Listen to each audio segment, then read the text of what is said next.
and welcome to our morning edition of Arirang News. We begin with these stories making the headlines at this hour. President Lee Jae-myung called for stronger defense cooperation between Korea and NATO members as he made his NATO summit debut in Türkiye.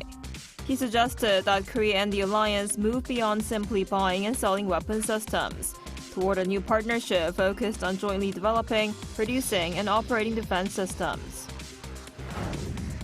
U.S. President Donald Trump, who also arrived in Turkey for the summit, sharply criticized NATO allies, saying the U.S. wasn't treated very well during its conflict with Iran.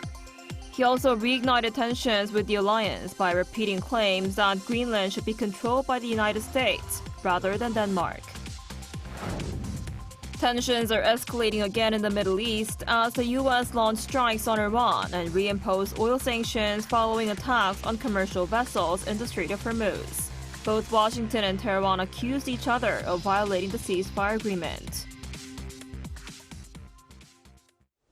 We begin this morning in Türkiye, where President Lee Jae-myung is attending this year's NATO summit. On his first day, President Lee attended the summit's Defense Industry Forum, where he called for expanding defense cooperation with the alliance. Our Blue House correspondent Song Yoo-jin, who is traveling with the president, reports from Ankara. Korea is a trusted partner built on shared values and proven capabilities. That was President Lee Jae-myung's message as he made his NATO summit debut on Tuesday. 신뢰할 수 있는 파트너인 대한민국의 안정적인 생산 역량과 검증된 기술력이 나토의 오랜 노하우와 합쳐진다면 양쪽의 안보 역량은 지금보다 훨씬 강력해질 것이 분명합니다. Speaking at the summit's flagship Defense Industry Forum, Lee said Korea and NATO share the painful memory of war and a common commitment to defending democracy, freedom, and peace. To further strengthen those ties, the president proposed upgrading defense industry cooperation in research and development. 단순히 무기 체계를 거래하는 현재 방산 협력을 넘어 무기 체계를 함께 연구하고 함께 생산하며 함께 운용하는 한 나토 방위 산업 파트너십 2.0으로 격상해 나가기를 제안합니다. The Blue House says this would improve interoperability, reduce maintenance costs, and allow both sides to jointly upgrade defense systems. Korea and NATO also announced the launch of negotiations on a framework procurement agreement following talks between President Lee and NATO Secretary General Mark Rutte. Once the agreement is concluded, Korean companies will have an institutional foundation to participate in NATO's joint procurement market, estimated at around 15 trillion won, roughly $9.9 billion. In a separate meeting on the same day, NATO and its 4 Indo-Pacific partners, Korea, Japan, Australia, and New Zealand, agreed that cooperation among like-minded partners is becoming increasingly important. The group session was first introduced at last year's NATO summit in The Hague. The Blue House says President Lee's NATO trip is aimed at broadening Korea's diplomatic horizon, with a particular focus on expanding defense cooperation with the alliance, whose members account for more than half of global defense spending. He is expected to continue that effort on Wednesday through bilateral meetings with war leaders. Song Yoo-jin, Arirang News, Ankara. In Korea, the United States and Japan have agreed to speed up the deployment of small modular reactors overseas, with the signing of a new memorandum of cooperation on the sidelines of the NATO summit in Ankara on Tuesday. Foreign Minister Cho Hyun, U.S. Secretary of State Marco Rubio, and Japanese Foreign Minister Toshimitsu Motegi signed the agreement during their first trilateral foreign ministers meeting of the year.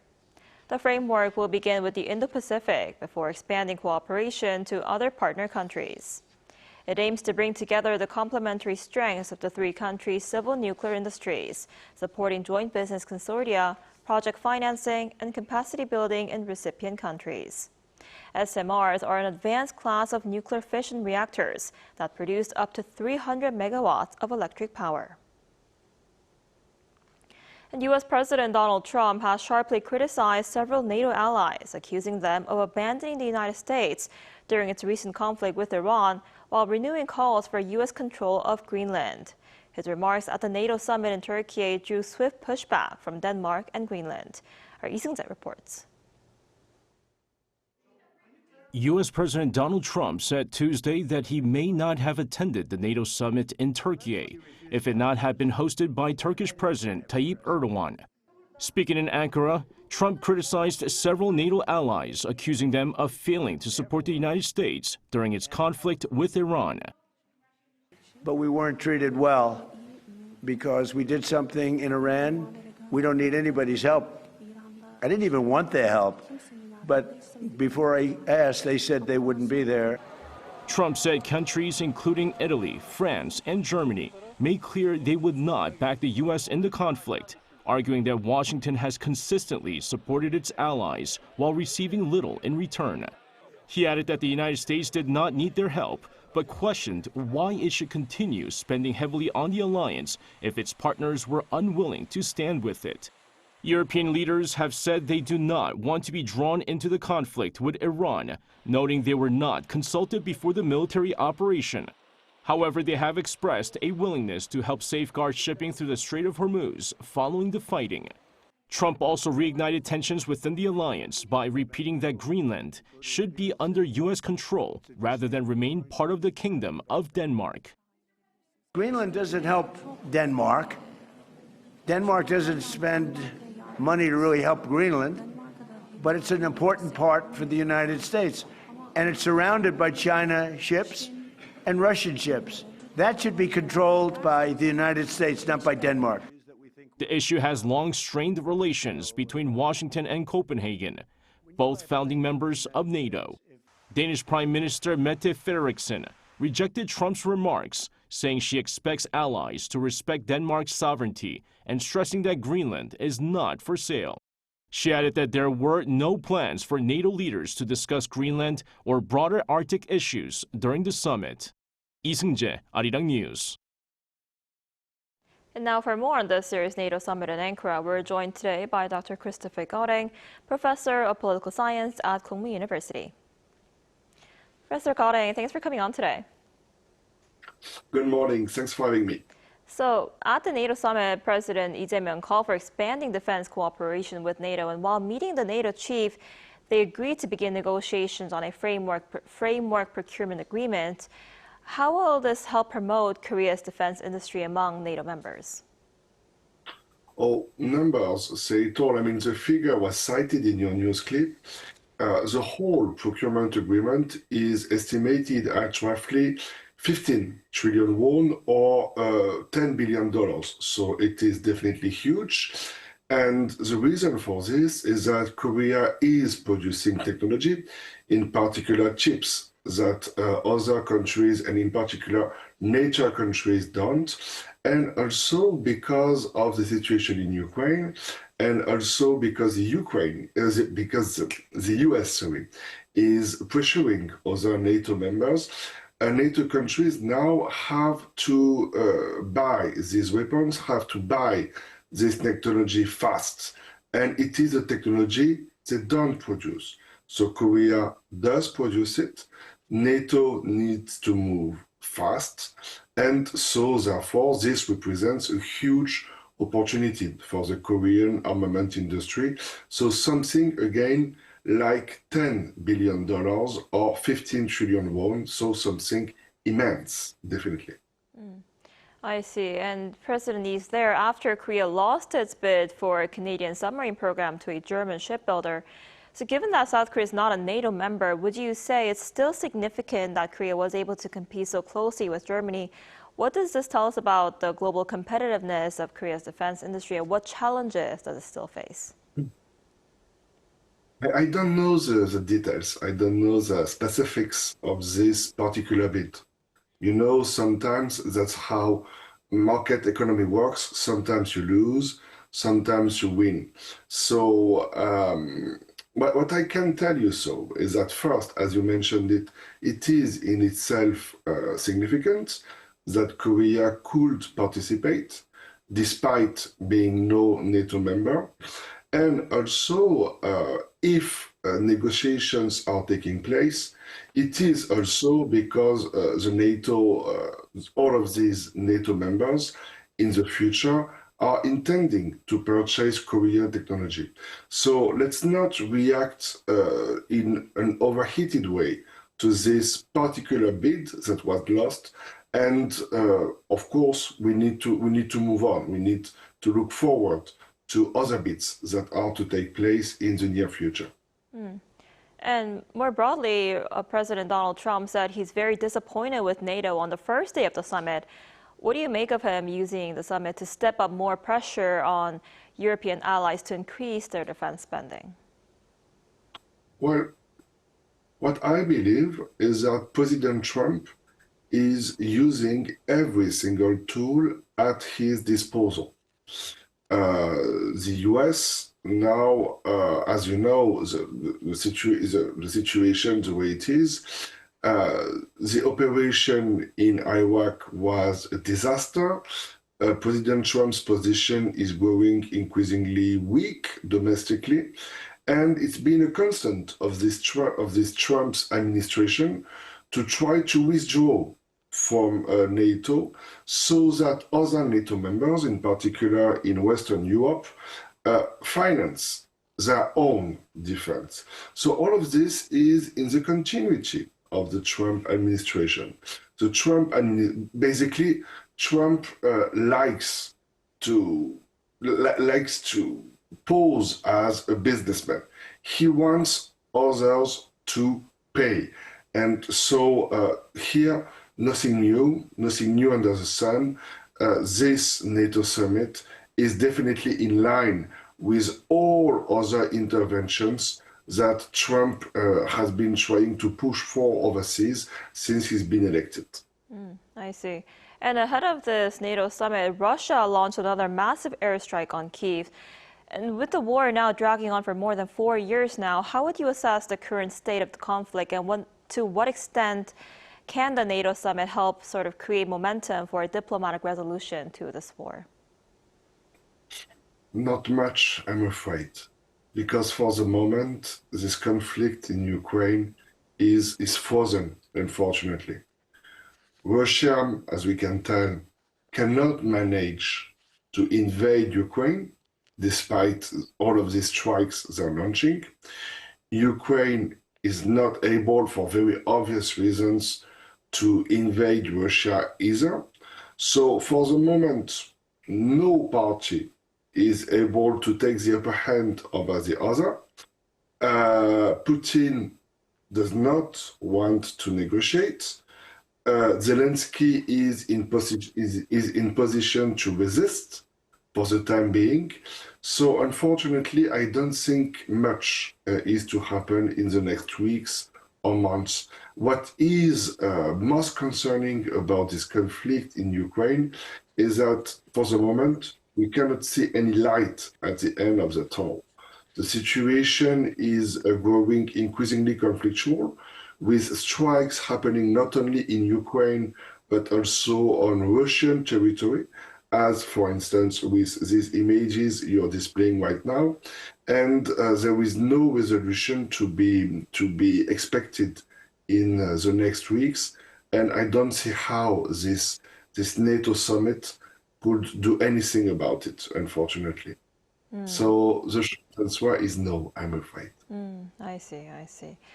All right, Professor Gorain, thank you so much for coming on today. We appreciate it. The pleasure was mine. Thank you.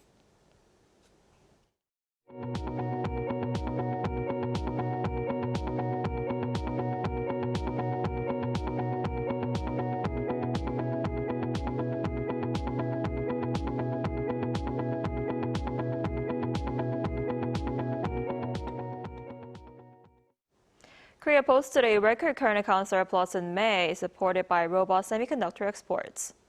The Bank of Korea said Wednesday that the country's current account surplus reached $38.61 billion in May. The figure marked the largest monthly surplus on record, up by more than $10 billion from the previous month. The country has now recorded current account surpluses for 37 consecutive months. Strong exports fueled the surplus as overall exports rose 62.9% on year, and semiconductor shipments surged more than 160%. Over in the Middle East, the United States has launched strikes on Iran and reimposed oil sanctions following attacks on commercial vessels in the Strait of Hormuz, while both Washington and Tehran accused each other of violating their ceasefire agreement. Our Cho Young-eun reports. The U.S. has carried out a series of strikes on Iran after 3 commercial vessels were attacked in the Strait of Hormuz. U.S. Central Command said on Tuesday that the strikes were carried out to impose heavy costs for targeting and attacking commercial shipping crew by innocent individuals in an international waterway. Iran's demonstrated aggression was unwarranted, dangerous, and a clear violation of the ceasefire, CENTCOM said in a statement posted on social media. The U.S. Treasury also revoked the 60-day sanctions waiver that had temporarily exempted Iranian crude oil, petrochemical products, and petroleum exports from U.S. sanctions. The waiver had authorized the sale of those products under an interim agreement reached between Washington and Tehran as part of a ceasefire deal. This comes after a series of attacks on commercial vessels in the Strait of Hormuz. According to the UK Maritime Trade Operations, a Qatari tanker caught fire off the coast of Oman on Tuesday morning Gulf local time after being struck by what it described as an unknown projectile while transiting the Strait of Hormuz. Iran condemned Washington's decision to revoke the waiver, calling it a violation of the Islamabad Memorandum of Understanding. In a statement, Iran's foreign ministry said the U.S. Treasury Department's decision is a clear breach of Article 10 of the memorandum, under which the Treasury Department promised to allow Iranian oil exports. The ministry said the move, coming less than 20 days after the memorandum was signed, demonstrated the U.S.'s bad faith and accused Washington of repeatedly violating the agreement.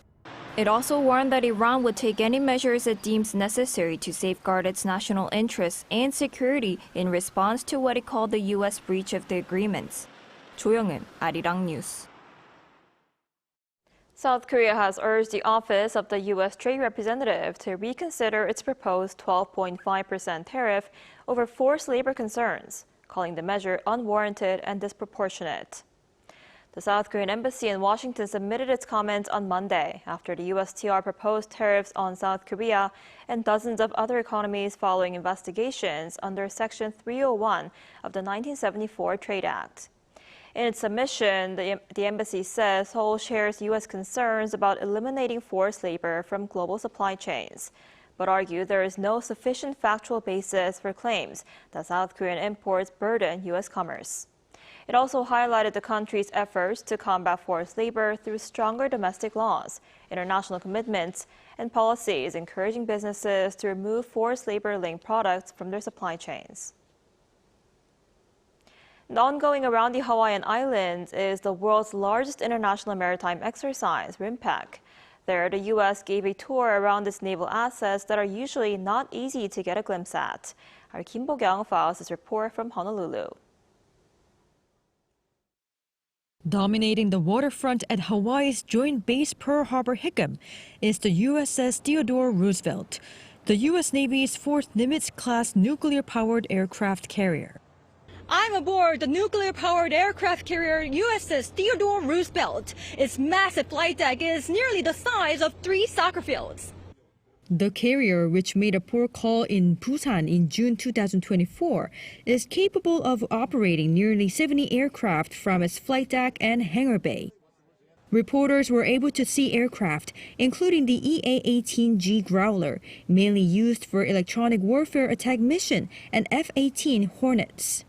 When asked about China's recent test launch of a long-range ballistic missile into the Pacific Ocean from a nuclear-powered submarine during RIMPAC, the commander said he is aware. We are aware of the missile tests conducted. We're constantly monitoring events throughout the world and making sure that we have awareness of what's going on around the world. There's been no specific changes to address that, but we are aware of that. Aside from the aircraft carrier, the U.S. Navy also had its amphibious assault ship, the USS Essex. Housing what is similar to a community hospital, it has 4 operating rooms, intensive care facilities that can treat up to 15 surgical patients, and a dental clinic. The MV-22 Osprey tilt-rotor military aircraft was also on the flight deck. With the Osprey, we can go over 1,000 miles from the site of a disaster from this ship. and deliver aid, or we can go from the disaster to the ship where there's actually a hospital about one deck below us. And so if anybody needed help or evacuation, we would bring them using the Osprey to the ship. We would treat them, and they would get them where they needed to go. With some of the U.S. Navy's most advanced assets on display, RIMPAC highlights the scale of American naval power and, more importantly, the significance of cooperation among maritime partners. Kim Bo-kyung, Arirang News, Honolulu.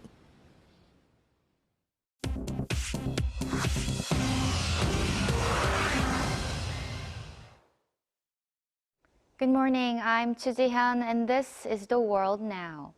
In Syria, 2 bombs detonated on Tuesday morning near Damascus hotel where French President Emmanuel Macron had spent the night. The blast injured 18 people and raised fresh security concerns for Syria's new government. Macron's motorcade had left minutes before the blast. Authorities said security forces were defusing the devices when they detonated, and that one bomb was in a parked vehicle, another in a trash bin. No group has claimed responsibility. Macron continued his agenda, meeting Syrian president and announcing France would restore 51 million euros in seized assets and discuss military cooperation against extremist organizations. In New York, authorities on Tuesday had to evacuate several blocks of Midtown Manhattan after a tower was found to be at risk of collapse. Engineers on a residential conversion project discovered buckling columns and sagging floors, forcing the evacuation of surrounding blocks, including a school and a consulate.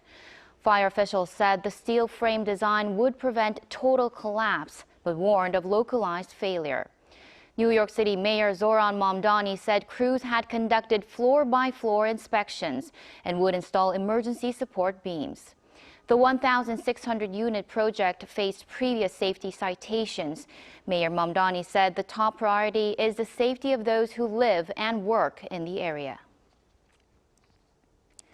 Over in the UK, Prince Harry and 6 other claimants have lost their privacy case against the publishers of the Daily Mail. A high court ruling on Tuesday dismissed claims of unlawful information gathering against associated newspapers after finding no evidence of phone hacking or document fraud. Harry mounted a decade-long legal battle seeking accountability for what he described as a relentless invasion of privacy affecting his family. A spokesperson for the publisher called the ruling an, quote, overwhelming victory for the Daily Mail and its journalists, and added that the case had wasted the court's time and resulted in legal costs amounting to almost $67 million. Argentina rallied from 2 goals down to defeat Egypt 3-2 in Atlanta on Tuesday and advanced to the World Cup quarterfinal. Yasser Ibrahim and Mustafa Dziko had given Egypt a 2-0 lead before Christian Romero pulled one back in the 79th minute. Lionel Messi scored the equalizer 4 minutes later, and Enzo Fernandez completed the comeback in stoppage time. 39-year-old Messi wept after the final whistle as Argentina kept hopes of retaining the World Cup alive. Argentina will face Switzerland on Saturday in Kansas City after the European side beat Colombia in a penalty shootout.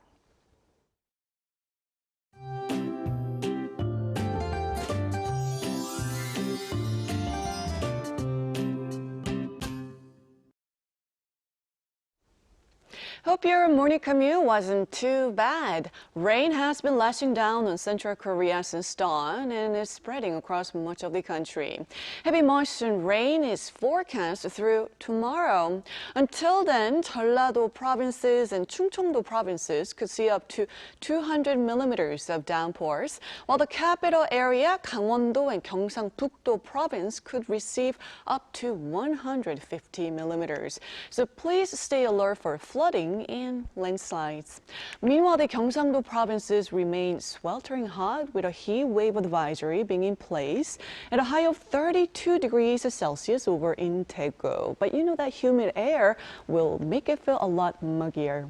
And this afternoon, Seoul will be getting up to 27 degrees Celsius, Gwangju at 29 degrees, but Jeju will be hotter at 32 degrees. The rainy season will continue through tomorrow, and once the rain clears on Friday, the heat will get stronger again.